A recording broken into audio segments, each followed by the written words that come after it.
Alright, so in this video, I'm going to be showing you guys how to solve a one-to-one function. By this point, you guys should already know what a one-to-one function is, so I'm not even going to go ahead into detail what exactly a one-to-one function is. You can go ahead and check out what it is in my website. But let's get right into the question. Is the following function one-to-one? Prove it and find the inverse. Prove the function you found is in fact the inverse using composition. The function given is f of x equals negative 2x cubed minus 3. So I just want to start by saying it is one to one. Let me show you why. You can read that if you want to. I'm just gonna go into the work. Basically, when you're looking for the one to one, every x value will turn into both an a and a b because in order for the function to be one to one, the two functions have to equal the two new letters a and b have to equal to each other. So like so.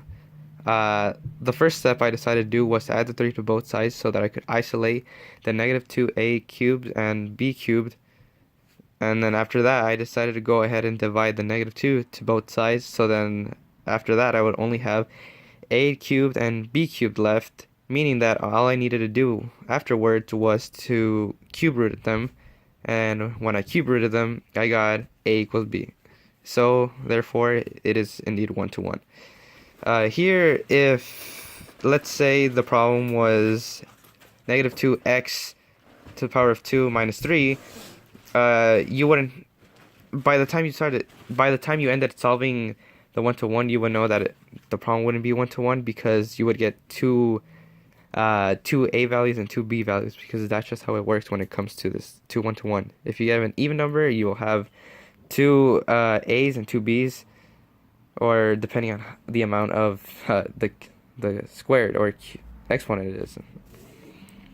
Finding the inverse. So it's pretty simple. We already know that f of x equals y. So in order to find the inverse, both the y and the x just flip.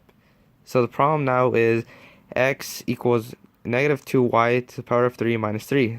And it's kind of the same thing as solving a one-to-one, but with a little twist. So what you want to do is you're going to want to add the 3 to both sides so that the problem now reads x plus 3 equals negative 2y to the power of 3.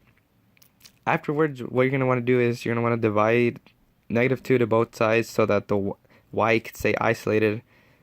And then the problem would read a cubed root of x plus 3 negative 2 equals y to the power of 3.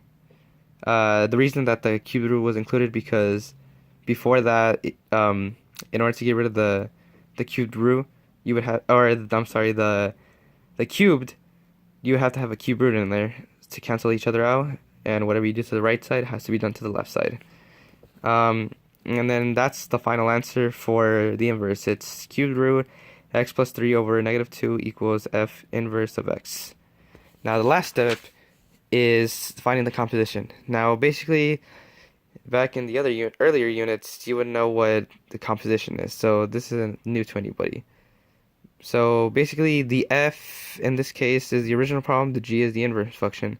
What you want to do is you're going to you can either plug in the g into the f or the g to the f. I personally like to, I'm sorry, the f to the g. I personally like using the g into the f because it's just, to me, it's a lot more simple. But yeah, this is what I did. I decided to plug in the g into the f. Afterwards, the problem turned into a negative 2 times cubed root x plus 3 over negative 2 minus 3, which is basically just the same two problems that we saw earlier. The cubed canceled out the cube root that was already there when I inputted the g, so they just cancel each other out. Afterwards, in order to get rid of the denominator and the negative 2 that are right there, cancel each other out because they're the same numbers and they're being multiplied, so that just equals to 1. Afterwards, then the problem turned into x plus 3 minus 3 equals x, and it equals x because 3 minus 3 is 0, x plus 0 is just x. Therefore, it is composition, and the entire problem was proven that it is indeed a one-to-one function.